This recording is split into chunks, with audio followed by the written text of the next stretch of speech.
جان رکھو کہ دنیا کی زندگی محض کھیل اور تماشا اور زینت و آرائش اور تمہارے آپس میں فخر و ستائش اور مال و اولاد کی ایک دوسرے سے زیادہ طلب و خواہش ہے۔ اس کی مثال ایسی ہے جیسے بارش کہ اس سے اگنے والی کھیتی کسانوں کو بھلی لگتی ہے، پھر وہ کھیتی خوب زور پر آتی ہے، پھر اے دیکھنے والے تو اس کو دیکھتا ہے کہ پک کر زرد پڑ جاتی ہے، پھر چورا چورا ہو جاتی ہے۔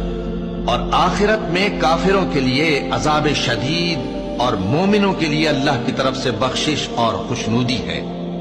اور دنیا کی زندگی تو دھوکے کا سامان ہے۔ بندو اپنے پروردگار کی بخشش کی طرف اور جنت کی طرف لپکو جس کا عرض آسمان اور زمین کے عرض کا سا ہے، اور وہ ان لوگوں کے لیے تیار کی گئی ہے جو اللہ پر اور اس کے پیغمبروں پر ایمان لائے ہیں۔ یہ اللہ کا فضل ہے، جسے چاہے عطا فرمائے، اور اللہ بڑے فضل کا مالک ہے۔